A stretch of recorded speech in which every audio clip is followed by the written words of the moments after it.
정치권 소식 짚어보는 아침의 맞수 시간입니다. 성채훈 더불어민주당 부대변인, 송영훈 전 국민의힘 대변인 나오셨습니다. 안녕하세요. 청와대를 떠난 하정우 전 AI 수석이 부산 북갑 보궐선거에 등판하면서 한동훈 전 대표, 박민식 전 장관과의 3자 구도가 가시화됐습니다. 영상 먼저 보고 오시죠. 꽉 찬 49의 나이에 고향으로 돌아가 새로운 부산과 북구의 시대를 위해 일할 수 있다고 생각하니 많이 떨립니다. 본인 스스로가 선택지가 없다고 그랬어요. 그럼 선택지의 요소는 대통령의 뜻뿐이에요. 3년, 5년 동안 대한민국의 AI 골든타임이다 이랬는데 몇 달 만에 골든타임이 끝난 건가요?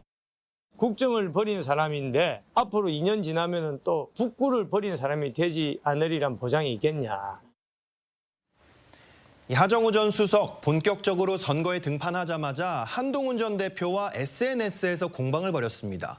이 한 전 대표는 하 전 수석의 출마가 이재명 대통령의 선거 개입이라고 주장을 했는데 하 전 수석은 자신이 대통령을 설득한 거다 이렇게 반박을 했습니다. 이 두 사람의 공방 어떻게 좀 보셨습니까? 하 전 수석이 지난 몇 주 동안 해온 말을 생각해 보면은 대통령의 선거 개입이라는 논란이 안 나오겠습니까? 본인이 뭐라고 이야기를 했었냐면 대통령께서 일하라고 하셨으니까 일해야지요 이렇게 얘기하기도 했고 대통령의 생각이 안 바뀌면 당연히 안 나오는 것 이렇게 얘기도 했고 또 대통령님의 어떤 의사결정에 따라서 계속 일을 하고 있을 수도 있고 조금 다를 수도 있다 이렇게 계속 자기 자신의 생각보다도 이재명 대통령의 의중에 종속되는 듯한 그런 모습을 몇 주 동안 보여왔습니다. 그러다가 나오는 것이니까 선거 개입 얘기가 나오는 것인데 저는 본질은 이거라고 봅니다. 하정우라고 하는 정치인이 계속 이재명 대통령의 그림자 뒤에 숨는 것이 본인의 선거에 도움이 되는지 진지하게 잘 생각해 봐야 됩니다. 자, 지금 부산 글로벌 허브 도시 특별법 어떻게 됐습니까? 전재수 부산시장 후보가 의원 시절 22대 국회가 문연 다음 날 공동으로 대표 발의했습니다. 그런데 이재명 대통령이 포퓰리즘적인 법안이라고 한마디 하니까 법안이 멈춰섰습니다. 민주당이 이 법안을 전면 재설계하겠다고 합니다. 전재수 후보조차도 최근에 KBS 인터뷰에서 재설계하겠다고 했습니다. 자, 그러면 하정우 후보도 대통령의 그늘 뒤에 숨으면서 앞으로 이렇게 정치할 겁니까? 이재명 대통령이 부산 시민의 이익에 반하는 결정을 하면은 그대로 대통령 말씀이 옳습니다 할 겁니까? 아니면은 전재수 후보의 태도가 틀렸습니까? 여기에 대해서 하정우 후보가 답을 해야 되는 것이 지금 첫 번째 질문이다. 이렇게 말씀드립니다. 네, 야권에서 이렇게 이제 하 전 수석이 선거 출마를 위해서 국정을 버렸다 이렇게 주장을 하고 있는데 어떻게 생각하시는지 궁금하고요. 사실 출마 타이밍이 너무 늦은 거 아니냐 이런 얘기도 있는데 이 결정 시점은 어떻게 보셨어요? 일단 결정 시점은 좀 늦어질 수밖에 없었죠. 왜냐하면 하정우 전 수석이 대통령을 위해서 끝까지 좀 최대한 많이 일을 해주고 나오고 싶은 마음이 있었던 것 같아요. 그래서 원래 선거에 뛰어드는 사람은 하루라도 빨리 나오는 게 좋습니다. 그럼에도 불구하고 대통령과의 인연 이런 것 때문에 늦게 나오느라 아무래도 타이밍이 좀 늦었다라는 평가를 받는 것 같고요. 네. 제가 정치권에 들어서 2010년 지방선거부터 수많은 선거들을 치렀지만 대통령실에 있던 참모가 나온 걸 보고 선거 개입이라고 말하는 사람은 처음 봤습니다. 사실 뭐 아까 뭐 여러 언행들을 말씀하셨습니다만 마지막에 대통령실에서 공식 입장이 나왔죠. 이거는 하 전 수석이 개인이 결정한 일이다. 공은 하정 수석에게 넘어갔다고 이미 얘기를 했기 때문에 하 전 수석의 결단에 의해서 나오게 된 겁니다. 그거에 대해서 왈가왈부할 필요가 저는 없다고 생각을 하고 그 정도 행위가 대통령의 개입이다. 그럼 윤석열 정부 때 윤석열 대통령은 어떻게 했었죠? 그 대법원 유죄 확정 판결을 받은 사람을 사면을 주고 선거에 내보내지 않았습니까? 그런 게 선거 개입 아닙니까? 그런 것들을 말할 자격이 있는지를 되묻고 싶고요. 박민식 후보가 아까 전에 또 그런 얘기를 하시던데 박민식 후보야 말로 북구 갑을 버리고 떠났다가 다시 돌아온 분 아닙니까? 그런 분이 무슨 뭐 국정 운영을 버렸다, 북구도 버리지 않겠냐 이런 말을 하는 게 유권자들이 볼 때는 저는 우스울 거란 말씀드립니다. 네, 하정우 전 수석의 등판으로 부산 북갑 선거 3자 구도가 가시화됐습니다. 하 전 수석은 입당 첫날 곧바로 부산을 찾았고 구포시장에서 한동훈 전 대표와 마주치기도 했습니다. 현재 부산 지역의 민심이 좀 궁금합니다. 지금 어떤가요? 현재는 치열하게 3파전이 벌어지고 있다. 이렇게 평가할 수 있는데 앞으로 시간이 가면서 빠른 속도로 민주당의 하정우 후보와 무소속의 한동훈 전 국민의힘 대표 간의 2파전으로 정리될 가능성이 엿보입니다. 제가 왜 그렇게 말씀드리냐 하면 어제 이제 그 하정우 전 수석이 구포시장에 왔을 때도 한동훈 전 대표와 조우하는 장면이 있지 않습니까? 그런 부분이 시각적인 효과가 선거에서는 굉장히 강렬합니다. 네. 그런데 박민식 전 장관은 그 그림에 등장하지 않았어요. 이런 부분들을 이제 유권자들께서 어떻게 평가할 것이냐 하는 부분이 한 가지가 있고, 또 한 가지는 박민식 전 의원이 부산 북구갑에서 2008년, 2012년 두 번 국회의원을 지냈지만 이미 마지막으로 당선된 것이 14년 전입니다. 그러면은 2020년에 낙선하고 나서 본인이 지역을 떠났던 과정에 대해서 진솔하게 시민들께 이해를 구하고 공감을 회복하는 과정이 있어야 됩니다. 그런데 그동안에 뭐 경기 성남 분당갑, 또 분당을, 영등포을 이런 곳에 계속 출마를 시도하다가 마지막에는 서울 강서을에 갔기 때문에 이런 부분에 대해서 과연 시민들과의 정서적 이격을 좁힐 수 있겠는가, 이 부분이 네. 숙제로 남을 거라는 생각이 듭니다. 네, 그래서 무엇보다 보수 진영에서 단일화가 이뤄질지 이게 최대 관심인데요. 국민의힘에서 김문수 전 장관이 부산 지역 명예선대위원장직을 맡게 되면서 이 북값 보궐선거 단일화를 염두에 둔 거 아니냐 이런 해석이 나오는데 혹시 민주당에서는 이 단일화 전망은 어떻게 생각하시는지 궁금합니다. 일단 김문수 전 후보가 단일화에 적극적이 나설 거라고 보지 않고요. 본인부터가 일단 작년 대선 때 어땠습니까? 국민의힘 후보로 선출이 됐는데 무소속 한덕수 후보로 바꿔치기 당할 뻔한 그 억울한 상황에 처할 뻔했던 사람 아닙니까? 네. 그렇기 때문에 본인이 국민의힘 후보에게 무소속 후보와 단일화하라라고 전 얘기를 안 할 거라고 보고요. 본인이 굳이 김문수 전 후보가 나서지 않는다 하더라도 다른 사람들도 마찬가지입니다. 지금 일단 장도혁 지도부가 살아있는 한 저는 단일화는 불가능하다고 보고 있습니다. 뭐 이선 후퇴라든지 선대위 체제로 넘어간다든지 그런다 하더라도 결국 최종 권한, 이런 공천과 관련된 권한, 뭐 단일화 관련된 권한 이런 것들은 당 지도부가 갖고 있는 게 맞거든요. 그렇기 때문에 장도혁 대표가 사퇴를 하지 않는 한 단일화는 사실상 불가능하다라고 보고 있고, 지지자들 사이에서도 약간의 균열이 전 생기고 있다고 생각합니다. 보수 진영 내에서도. 그렇기 때문에 박민식 후보를 지지하는 사람, 한동훈 대표를 지지하는 사람, 이런 분들이 서로에 대한 지지로 이어질 수 있는지, 지금 선거가 치열해질수록 아마 균열이나 상처는 좀 깊어질 것이기 때문에 전 단일화 가능성이 매우 낮다고 보고 있습니다. 네. 네, 이 한동훈 전 대표 같은 경우는 모든 유권자와 스킨십을 하겠다면서 나홀로 유세전을 이어가고 있습니다. 이 하정우 전 수석과 박민식 전 장관은 모두 부산 출신이지만 한 전 대표만 부산 출신이 아니거든요.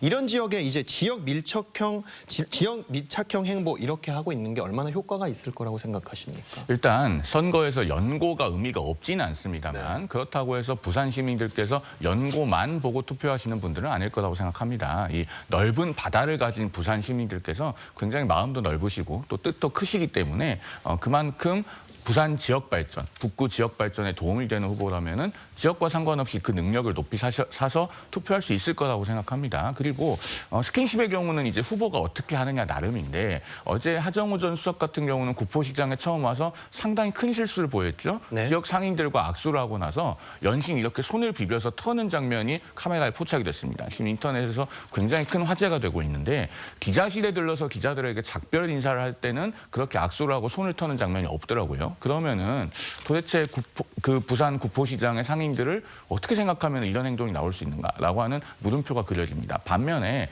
한동훈 전 대표나 박민식 전 장관 같은 경우는 스킨십을 하면서 적어도 그런 시행착오나 잡음은 없는 것 같아요. 그러면 이런 부분들은 앞으로 선거 기간이 가면 갈수록 새 후보들 간의 뚜렷한 대비를 이룰 것이다. 저는 그렇게 봅니다. 네, 그 논란의 하전 수석 영상 보셨는지 좀 궁금하고요. 혹시 왜 그러셨는지 좀 이유가 있을까요? 뭐 후보자나 캠프의 입장이 나오진 않았습니다만 뭐 이물질이 묻었을 수도 있는 것이고요. 그것을 무슨 뭐 손을 닦은 것도 아니고 그 약간 비빈 걸로 영상을 봤는데 그것이 크게 논란이 될 거라고 좀 보지는 않고요. 일단 하정우 전 수석이 이제 출마를 하게 됐고 민주당이 낼 수 있는 저희 최고의 카드라고 생각합니다.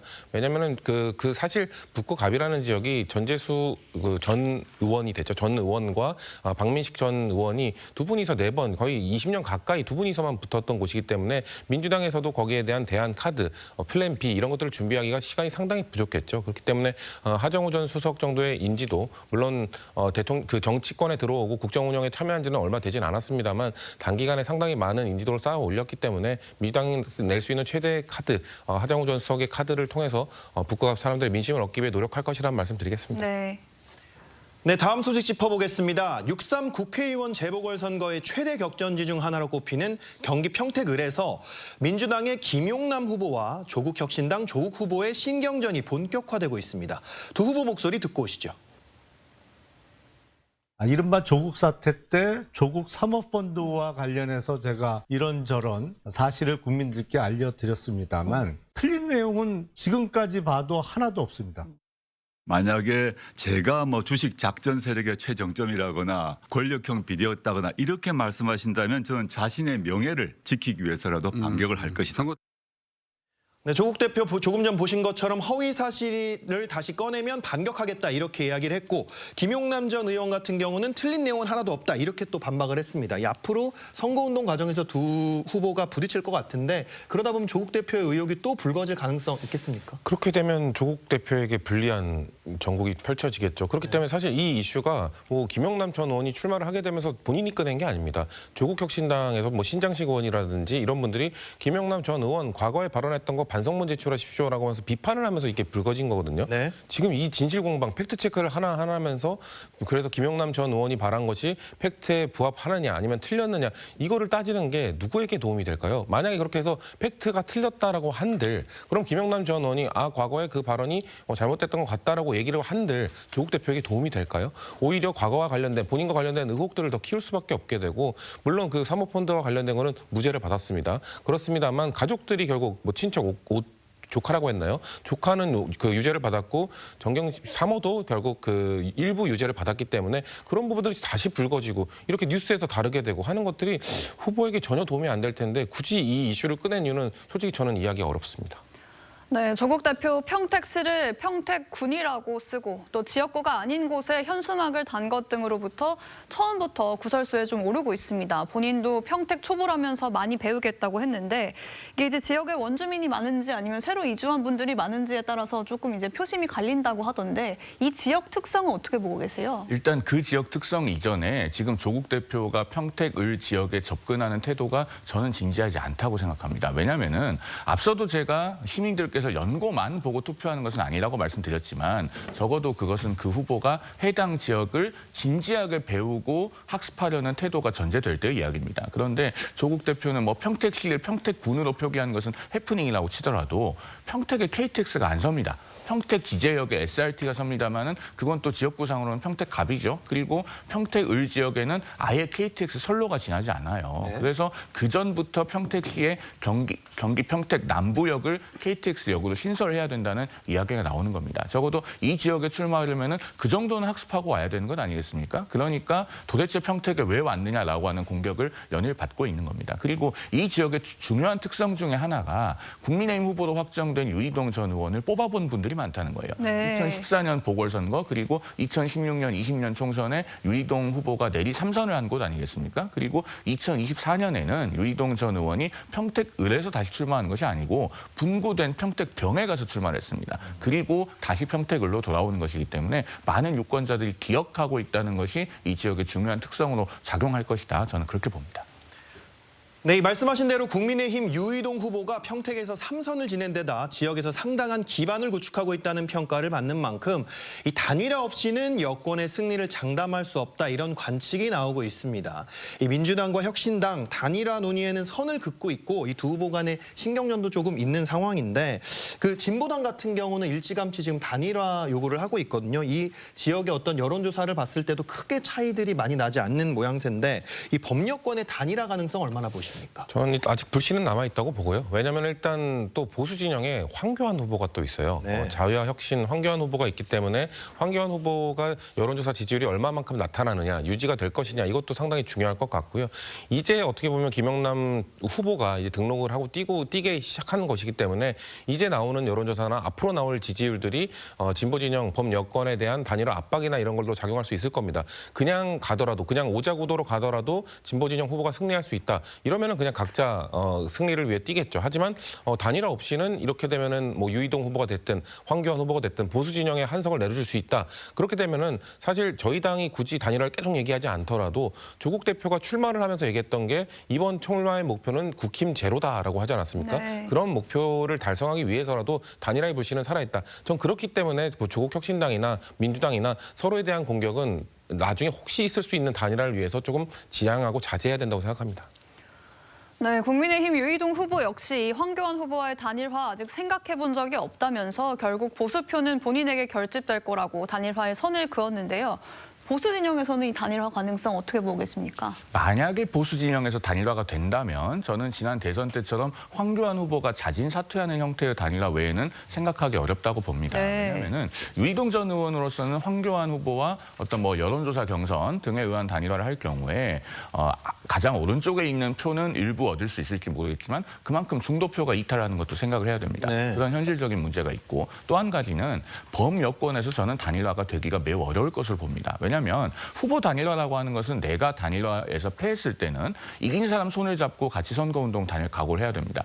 김용남 전 의원이 조국 대표의 법무부 장관 인사청문회 국면에서 어떻게 공격을 했는지 생각해 보면 과연 김용남 전 의원이 조국 대표의 손을 잡고 선거운동하고 다닐 각오를 할 수 있을까요? 그러면은 민주당 조국혁신당의 단일화가 쉽지 않고 진보당 김재현 대표 같은 경우에도 향후에 진보당이 더 많은 앞으로의 선거에서 여러 가지를 얻어내기 위해서는 본인이 지금 평택을 해서 물러나는 거 쉽지 않습니다. 그러면은 여권 단일화가 안 된다고 봤을 때 네. 아마 국민의힘 후보도 황교안 후보와의 단일화를 인위적으로 시도하기는 그럴 만한 요인이 크지 않을 것이다. 이렇게 봅니다.